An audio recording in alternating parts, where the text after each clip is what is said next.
a condenar en el quinto pailón del... Sino que cuando nos acerquemos a la realidad, yo los voy a llevar a un viaje a la realidad para que sepamos el agua que nos moja. Porque nosotros como educadores, maestros o padres o madres de familia, nosotros como educadores tenemos que ser conscientes de la realidad que hay. La realidad no es buena, la realidad no es mala, la realidad es la realidad. Y uno tiene que trabajar con esa realidad. No nos podemos quedar en la nostalgia de los tiempos idos o en el deseo de los tiempos por venir, por dos razones. La primera, porque los tiempos idos están idos, ya no son. Yo no sé si los jóvenes de la década del 50 eran más sanos que los jóvenes que nos tocaron ahora. No sé si eran mejores. No sé si el hecho de que la muchachita a los 18 años recibiera al novio por la ventana, con la vigilancia de la abuela que estaba bordando ahí en la sala, y un perro, no sé si eso era mejor que la muchachita atendiendo al novio en la pieza de ella con la puerta cerrada, la grabadora a todo volumen y los dos oyendo, el iPod a todo volumen y los dos oyendo música del mismo iPod, un cable para allá, otro cable para allá y para que alcance el cable bien cerquita, el uno del otro. El problema no es si es mejor o es peor, el problema es que vivimos en el año 2008 y no en 1958. Y el duelo, porque hay gente que esto le cuesta un duelo, el duelo de aceptar que el mundo de hoy es otro mundo, lo tenemos que elaborar. No nos podemos quedar en la melancolía, la morriña. Ay, es que antes éramos respetuosos. Listo, hoy es lo que es. Estos niños y jóvenes de hoy son lo que son. No tienen la culpa de ser lo que son, porque este es el mundo que les tocó vivir y no tienen otro. Los que tenemos más edad podemos hacer comparaciones porque nosotros tuvimos otro mundo y ahora tenemos este, pero ellos no tienen otro mundo que comparar. Por ejemplo, ya cayeron en la cuenta de que los pelados que tienen hoy 18 años siempre han vivido en un mundo en el que no hubo muro de Berlín. Ellos no pueden comparar. Cuando les hablamos de la Guerra Fría no entienden eso que era. Ellos no han vivido un segundo con miedo a que haya misiles balísticos apuntando hacia diferentes lugares del mundo. Los que éramos niños en la década del 60 vivimos eso. Vivimos la crisis de los misiles. Vivimos esa tensión de los espías con acento de Frasco, Carrasco, que hablaban así como rusas. Y hoy en día no. En cambio, ellos viven en un mundo del terrorismo que tumbó las Torres Gemelas. En ese mundo es en el que a ellos les tocó vivir. Han caído en la cuenta que los únicos movimientos guerrilleros que conocen los adolescentes de hoy son estos sátrapas de las FARC, encargados de secuestrar personas, lanzar cilindros bomba, destruir vidas, y que ellos no tuvieron la oportunidad de esa guerrilla idealista que estaba buscando la liberación popular del pueblo para desalambrar la humanidad y que todos fuéramos hermanos. No, a ellos no les tocó eso. Eso nos tocó a los setentunos. Los setentunos conocimos ese mundo. Los niños del 2000 no conocieron ese mundo. Por eso no podemos quedarnos pensando en que el tiempo pasado fue mejor, porque el tiempo pasado es pasado, ya no existe. Y tampoco hemos llegado a un futuro por venir maravilloso. Ese apenas lo estamos construyendo. Y de hecho la propuesta de hoy es que construyamos ese futuro. Pero no nos quedemos pensando, es que deberían ser. Sí, deberían ser, pero no son. Lo que hay es lo que hay. Eso es lo que tenemos, eso es lo que vamos a conocer.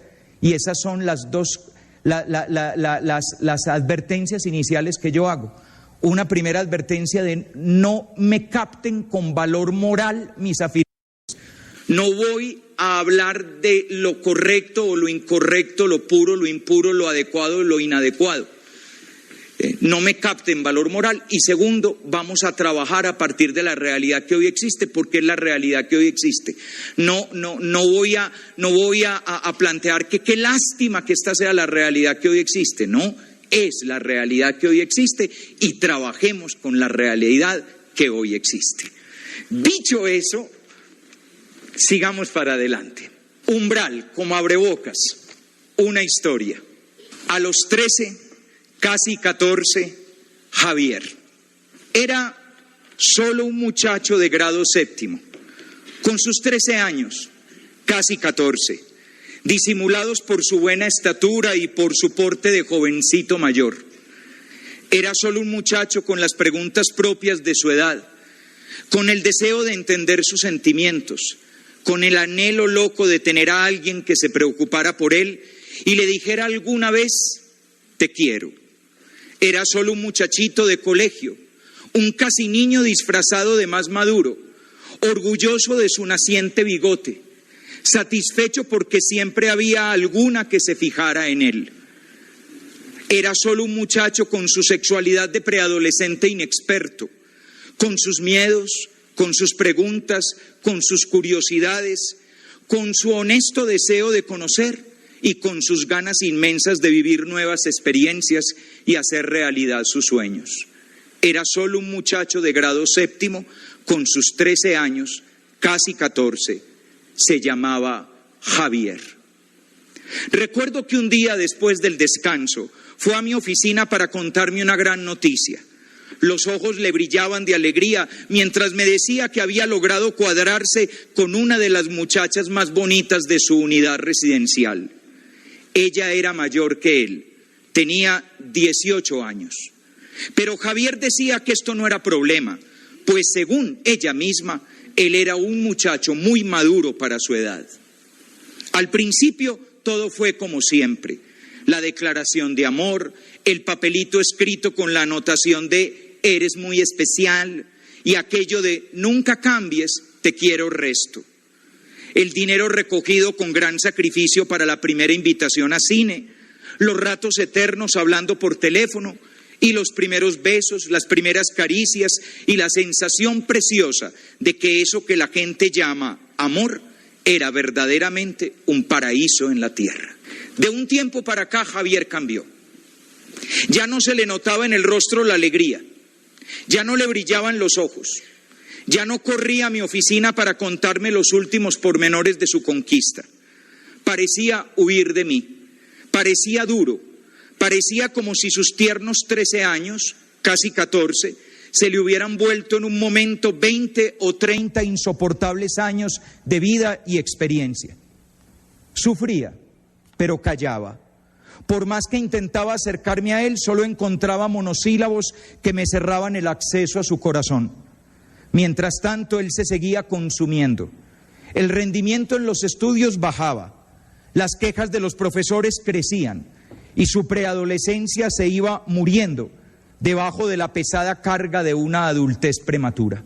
Un día hizo algo grave en el colegio. Se tomó la determinación de sancionarlo fuertemente. Yo lo llamé para hablar con él, para insistir una vez más, a ver si con la excusa de la sanción disciplinaria al fin me decía algo. Hice preguntas, amenacé con la sanción, le hice ver una y otra vez la delicada situación en la que estaba. Sin embargo, Javier solo subía y bajaba los hombros en señal de resignación trágica a su suerte, mientras me respondía de mala gana con 3 o 4 palabras inexpresivas. Luego, molesto por la reacción del muchacho, acorralado, sin saber qué más decirle o cómo más preguntarle, lo miré a los ojos y le dije, ¿usted qué es lo que quiere? ¿Tirarse la vida? Y él respondió, más puta que ya está, más puta de lo que ya está. ¿Acaso no era este el mismo muchacho que hacía apenas unas semanas hablaba del paraíso en la tierra, de lo bello que era sentirse querido, de lo lindo que era tener a alguien a quien amar? Intuyendo lo que le pasaba, pregunté, ¿pelearon? Me dijo que no. Entonces volví a preguntar, ¿te utilizó? Y sin decir palabra, me abrazó y se echó a llorar. Era solo un muchacho de grado séptimo, con sus 13 años. Casi 14. Era solo un preadolescente lleno de sueños y de dudas. Y ahora, llorando, abrazado a mí, era solo un muchacho utilizado, un muchachito bonito, con la desgracia de ser bonito, Un peladito que el día de su cumpleaños sintió como su novia lo llevaba a la cama, le colocaba el condón, le hacía el amor y después, como despedida, le decía que era verdad que él estaba muy bueno, pero que solo era un niño y que ella no era niñera de nadie. Era solo un muchacho que desde que eso pasó sentía asco y vergüenza y no sabía por qué. Era solo un muchacho que llevaba varias semanas sin ganas de vivir, encerrado en su cuarto, mirando por la ventana deseando tener el valor de quitarse la vida. Era solo un muchacho que sentía que su vida había quedado tirada, que ya no valía la pena creer en paraísos en la tierra y que sentía con dolor que los juegos de la infancia se hubieran marchado para siempre. Era solo un muchacho que no podía entender por qué su primo lo felicitaba por algo que a él lo hacía sentir avergonzado y por qué los amigos lo envidiaban cuando él preferiría morirse. Era solo un muchacho asustado, un casi niño del que habían abusado sexualmente en nombre del amor, la libertad y la masculinidad. Era solamente Javier. Y mientras yo lo consolaba, mientras procuraba hacerle entender que esta estúpida sociedad machista cree que nos hace grandes cuando nos rompe el corazón y nos pone a vivir a la altura de los genitales, yo pensaba en todos los muchachos y muchachas de alma rota, todos los otros niños y niñas víctimas de las burlas y los insultos de quienes los presionan para que se inicien pronto sexualmente, víctimas también de aquellas personas a las que ellos y ellas quieren amar, pero que solo desean poseerles como se posee un objeto hermoso y nada más.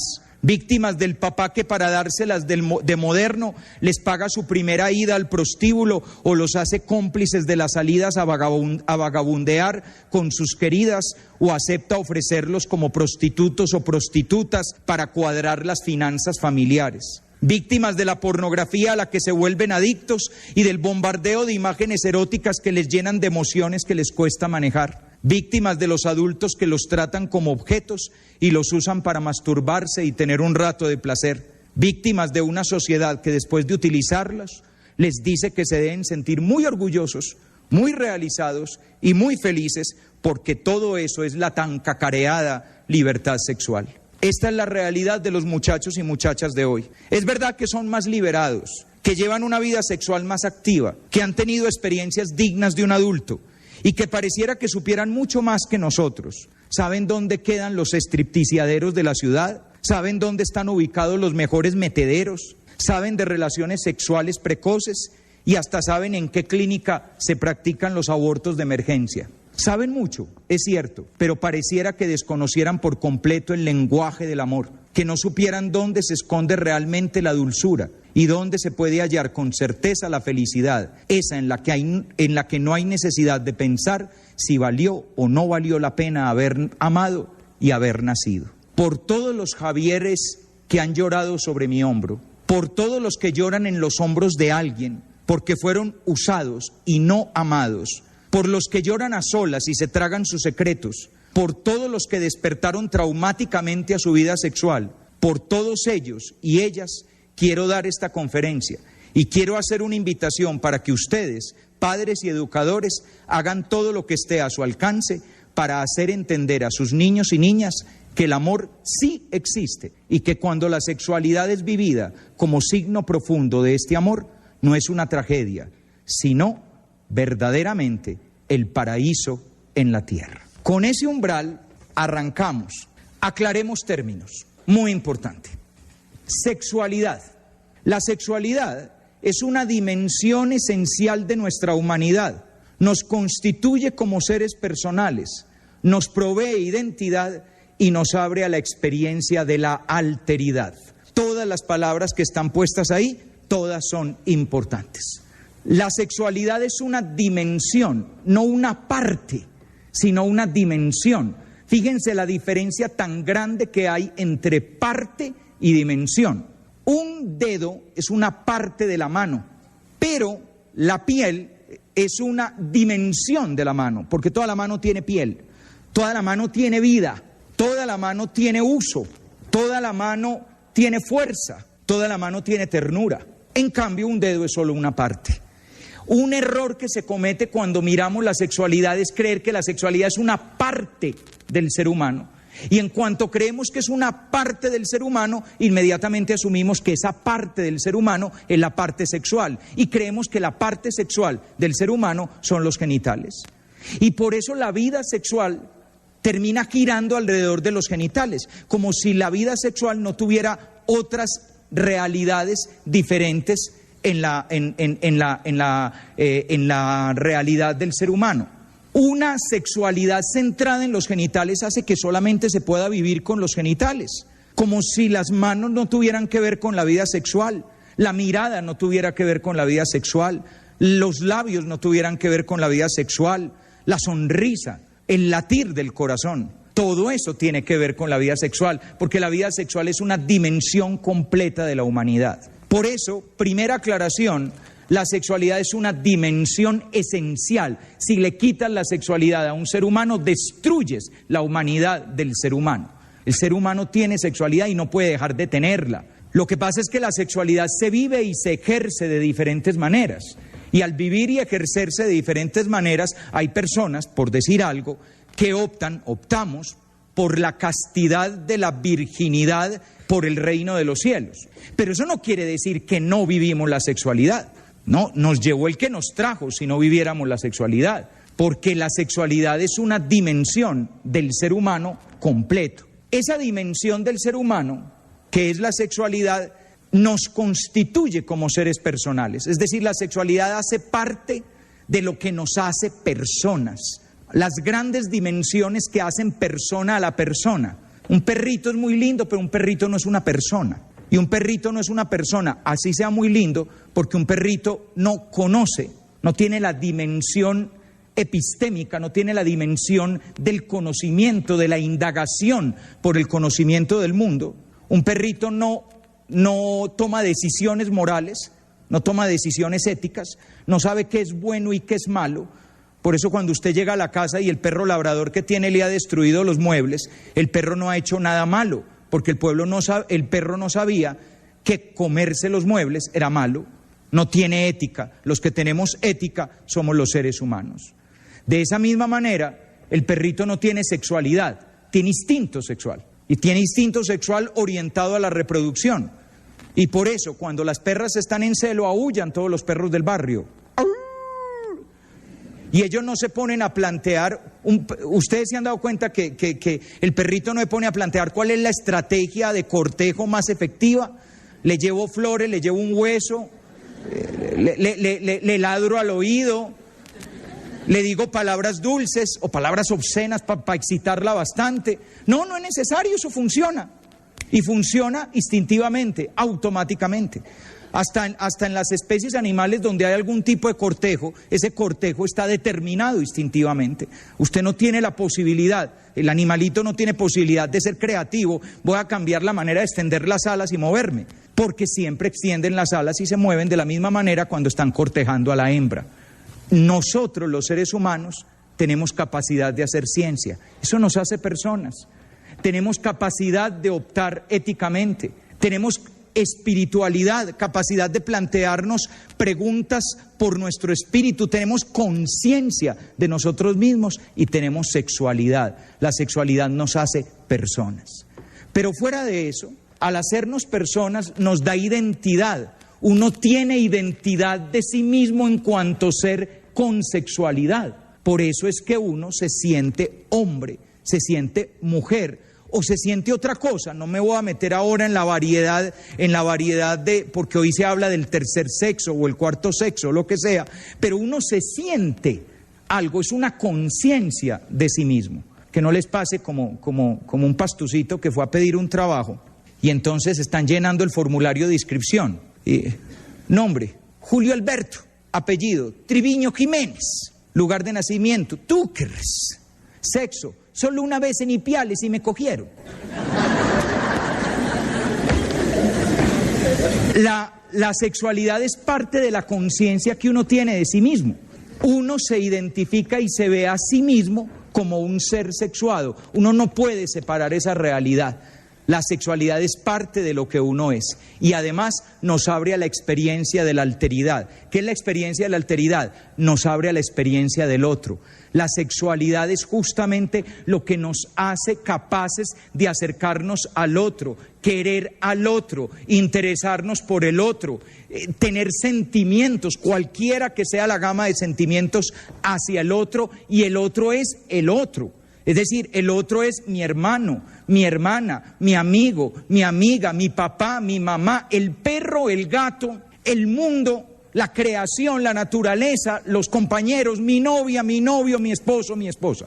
Porque es que tenemos reducida la sexualidad, que es la relación entre un hombre y una mujer para irse para la cama. Eso no es la sexualidad. Todo en la vida tiene sexualidad. Porque la sexualidad está presente en todo lo que nos hace personas, y nosotros somos personas todo el día, a toda hora y en todo momento.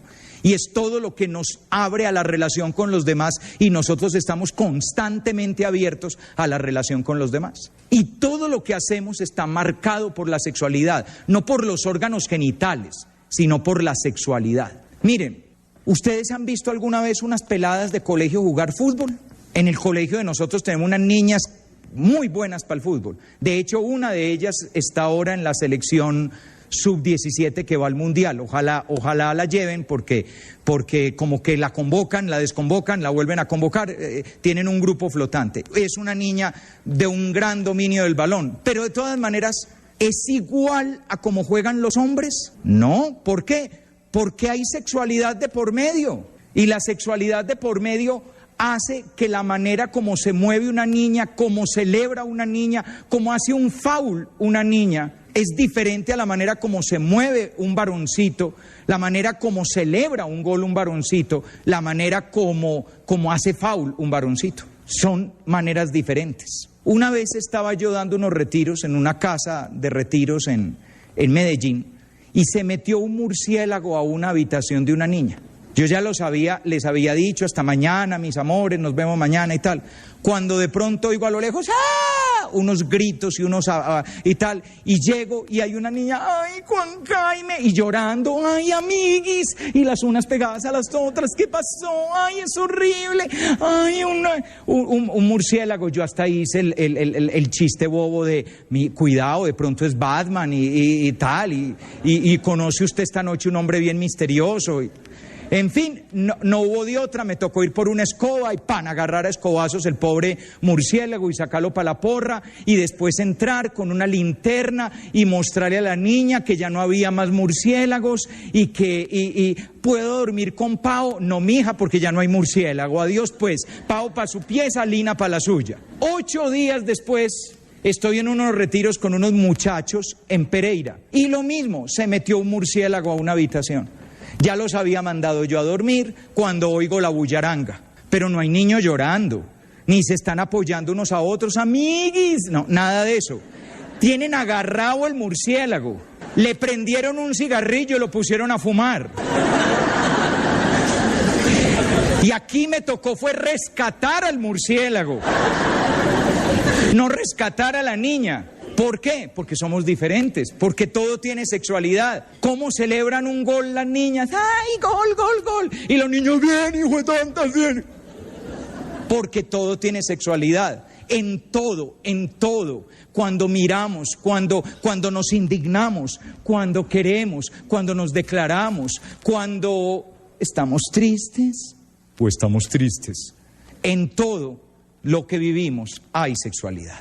La sexualidad no es únicamente genitalidad, ni hace referencia solo a lo relacionado con la reproducción, el erotismo y el placer.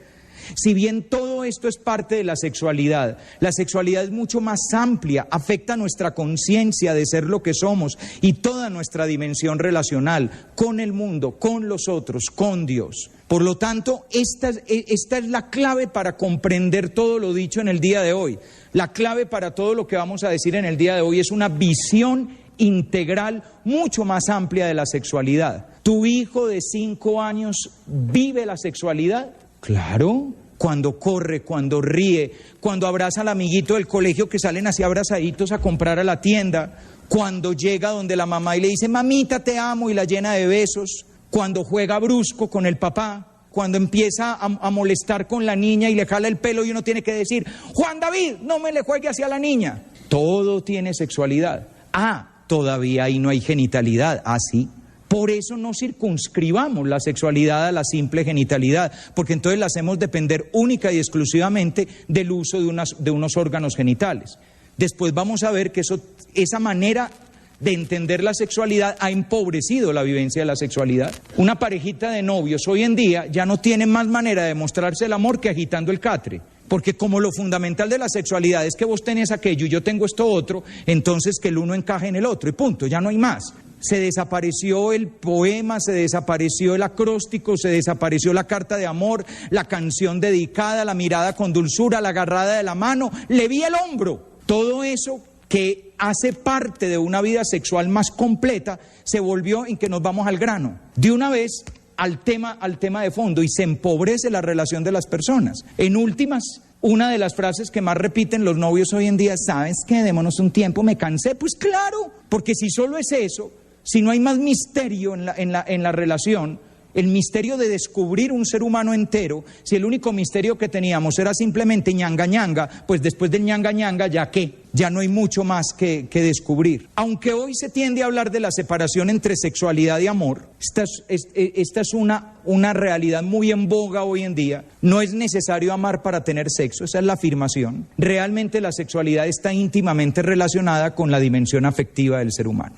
El ser... Así como una dimensión del ser humano es el conocimiento y una dimensión del ser humano es la ética, una dimensión del ser humano es su capacidad de amar y una dimensión del ser humano es su sexualidad y todo eso está mezclado.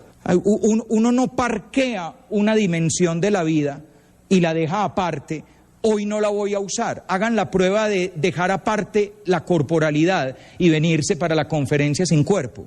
Pero el espíritu es más importante, ¿no dicen eso? No, pero es que el ser humano no existe sin cuerpo, perdóname. No podemos prescindir de esa dimensión.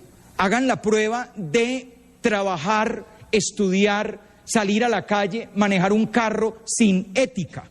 No se puede. Puede tener una ética bizarra, pero no puede no tener ética.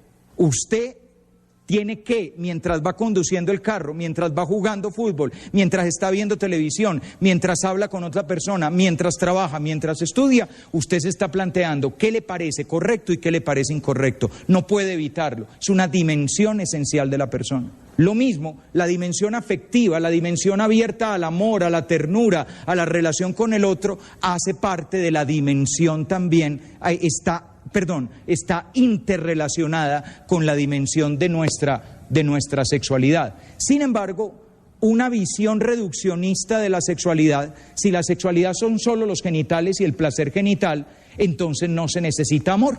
Simplemente tú me gustas, estás muy querido, muy bueno, tú me gustas, estás muy querida, muy buena, ñanga ñanga, y no es necesario que nos amemos. Y además tiene una gran ventaja, nadie sufrió. ¿Ven la ventaja que hay? Es una maravilla. Porque uno no se enamora y el que se enamora sufre, se desgasta. ¿Qué te pasa? Te veo distinta. Ayer estabas tan tierna y hoy estás distante. Y entonces comienza todo eso. En cambio es maravilloso. Usted se encontró con una vieja que está como un pan en una fiesta. Llega, ñu, chun, chun, chun. Tú para tu casa y yo para la mía y frescos. Y no tengo que estar pensando, ¿me recuerdas? ¿Te interesas por mí? Nada. En últimas, después vamos a ver por qué eso está de moda. No está de moda en el fondo por un concepto de sexualidad. Hemos hecho ese concepto nuevo de sexualidad. La sexualidad no necesita amor para poder justificar una realidad que nos va a explicar nuestra situación social. Esto quiere decir que es posible ejercer la genitalidad y tener placer erótico sin que necesariamente haya una relación amorosa. Eso es lo que se plantea. Y obviamente, claro, se puede tener una relación genital sin que haya amor. El que va a un prostíbulo tiene una relación genital y no ama a la prostituta con la cual está teniendo la relación. Pero la sexualidad, en cuanto dimensión esencial de nuestra humanidad, no puede desvincularse del sentir afectivo, sea este amor u otro sentir. La sexualidad siente y el sentir se vive a través de la sexualidad. Usted puede no amar a la prostituta, pero algo siente por la prostituta. No puede no sentir, algo siente. Ese cuento de yo no siento nada es cuento chino. Uno algo siente. Siente lástima, o siente vergüenza, o siente asco, o siente conmiseración, o siente interés, o siente curiosidad, pero algo siente, porque las dimensiones del ser humano están unidas, y de la misma manera que usted no se puede quitar el cuerpo para ir a un lugar, no se puede quitar la dimensión afectiva para vivir la sexualidad. Las aclaraciones previas son fundamentales para comprender la educación sexual como una realidad que atañe a la formación integral de las personas y no únicamente a realidades parciales de la vida sexual. ¿Qué quiere decir eso? Educar en la sexualidad es educar a la persona para ser persona, no únicamente educarla para usar los órganos genitales o para prevenir enfermedades de transmisión sexual o para prevenir embarazos. Por favor, no reduzcan la educación sexual a los 2 o 3 tópicos que le interesa a la sociedad, sino que ampliemos la educación sexual a todo lo que tiene que ver con la formación de un hombre completo, de una mujer completa. Educar en la sexualidad implica, por lo tanto, educar para el conocimiento y la aceptación de sí mismos, para la construcción de la propia identidad personal, y para el descubrimiento y la vivencia de la relacionalidad con el mundo, con los otros e incluso con Dios, con la idea, cualquiera que sea la que se tenga, de Dios. Educar en la sexualidad, si ustedes se fijan, tiene dos grandes dimensiones. Es educar en la construcción de sí mismo. Recuerden que la sexualidad nos hace personas, por lo tanto, educar la sexualidad es educar lo que soy, conocer lo que soy, valorar lo que soy, aceptar lo que soy, amar lo que soy. Pero al mismo tiempo, educar en la sexualidad es aprender a relacionarme con todo lo otro. Lo otro es fundamentalmente el mundo, los demás e incluso la idea de Dios que tengamos. Todo eso se vive a través de la sexualidad y por lo tanto es necesario educar en la sexualidad para vivir todo eso. Lo anterior, esa manera de ver las cosas, supera por mucho la tendencia a ver la educación sexual como una simple preparación para el erotismo o para la prevención de las dificultades que conlleva el ejercicio de la genitalidad. O sea, esta es una visión mucho más global, mucho más integral, que supera simplemente... Vea, a mí, cuando yo era peladito, empezó a entrar en boga la idea de la educación sexual.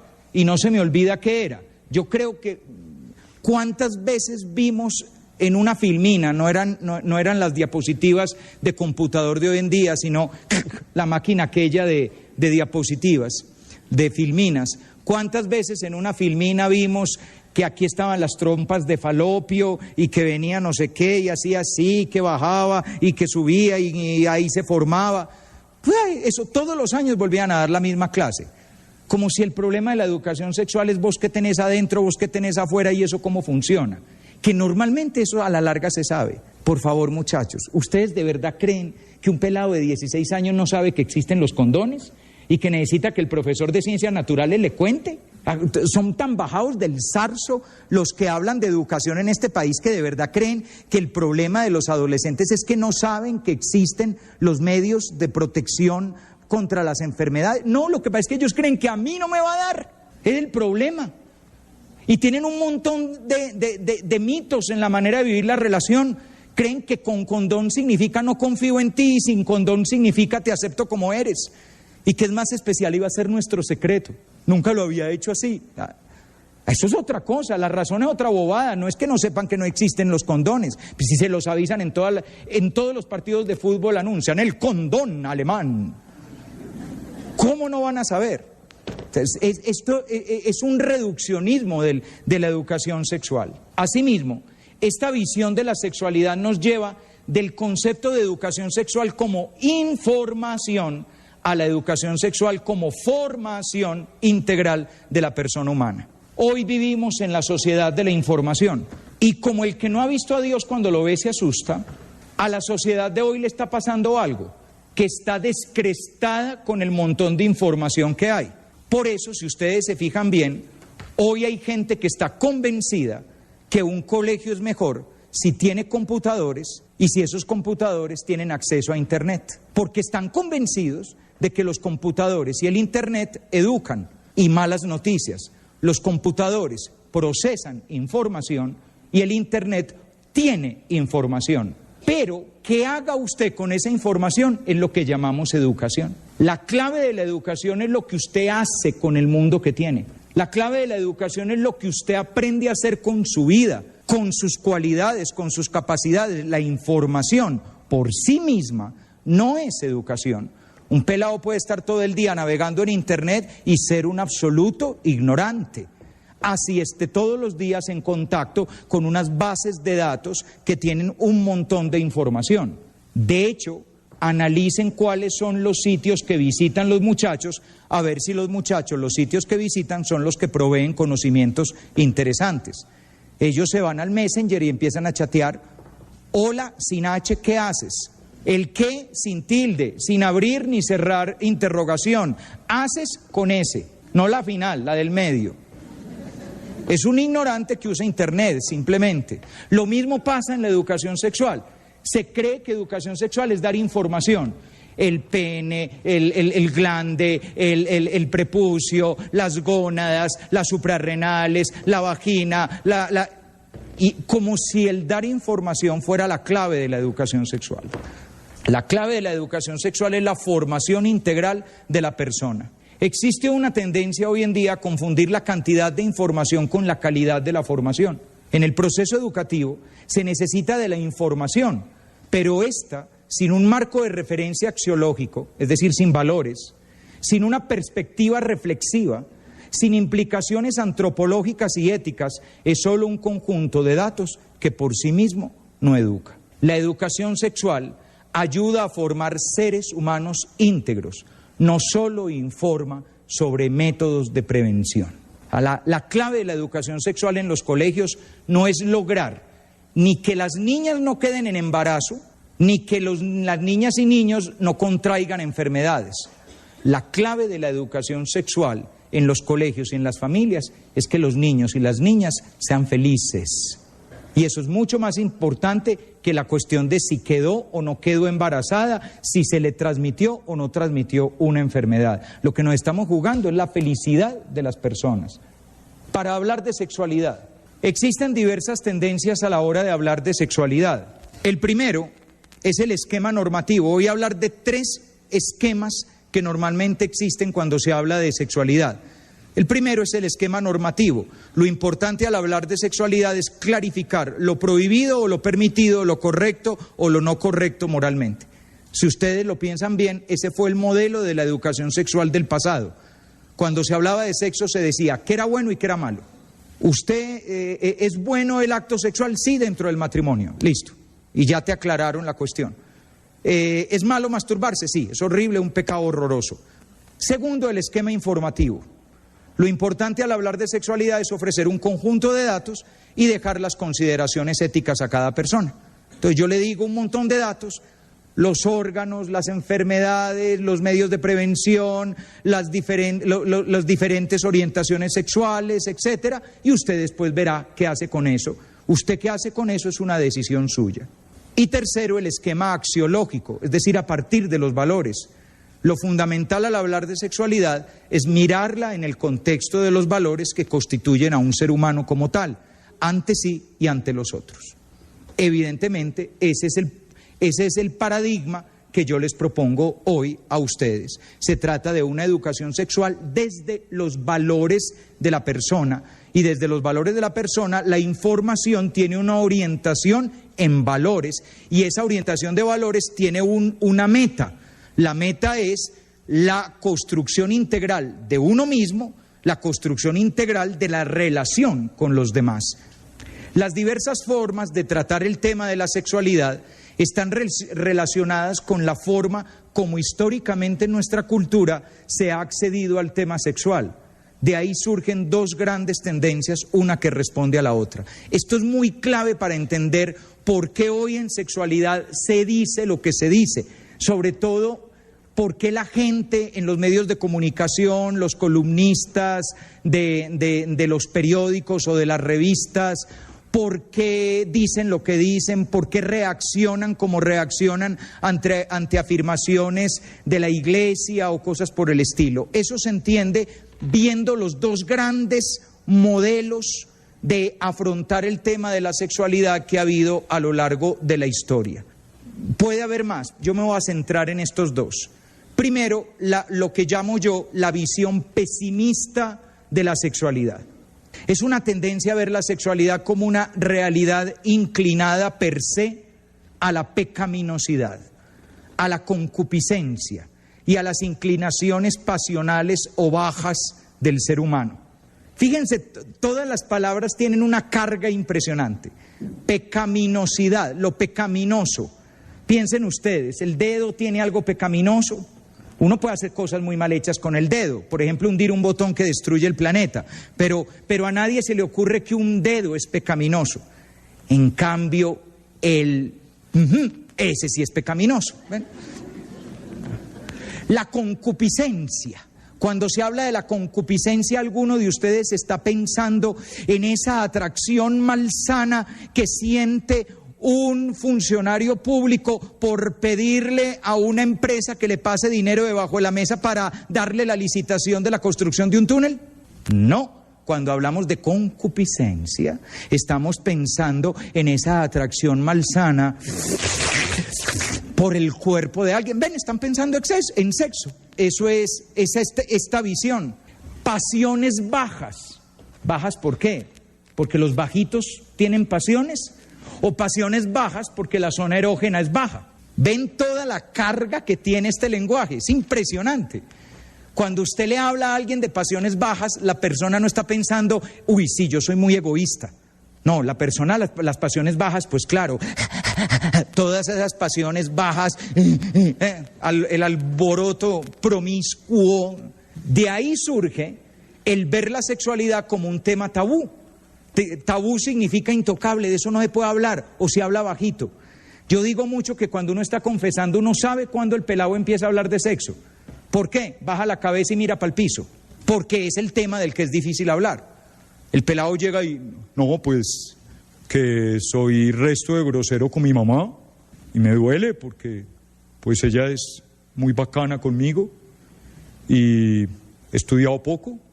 Baja la cabeza y se atragantan las palabras. ¿Ven? Ya, va a hablar de sexo. Ya sabe uno que te tocaste a aquello, hombre, ¿no? Muy bien. Esto lleva a concebir el tema de la sexualidad como tabú e incluso concebir la corporalidad misma como elemento secundario, cuando no decadente de la vida humana. O sea, de aquí surgió una visión de que el cuerpo era como la parte maluca de nosotros. Incluso durante una época en la historia de la humanidad, pareciera como si el alma, que es la buena, vive dentro de un cuerpo que es el malo. Y el alma quiere subir y el cuerpo quiere bajar. Y el alma quiere progresar y el cuerpo a no dejarla. Entonces por eso el cuerpo hay que dominarlo. ¿Y cómo se le domina? Dele ayuno, mortifíquelo, hágalo sufrir a ese desgraciado para que aprenda, porque es que el cuerpo es como un caballo desbocado que toca controlarlo, porque donde usted lo deje moverse, el cuerpo lo lleva a quién sabe dónde. Todo esto proviene de esta visión. Esta visión tiene de fondo conceptos neoplatónicos, estoicos, del judaísmo tardío y de una teología moral pesimista ante el cuerpo, el sexo, la mujer y el placer. Ay, muchachos, yo hoy no puedo dar una clase de filosofía de todo esto, pero lo digo resumido. Los pobres cristianos, cuando empezaron a intentar defender su fe con argumentos teóricos, no tuvieron más remedio que agarrar la filosofía que tenían a mano. Y la filosofía que tenían a mano era la filosofía neoplatónica.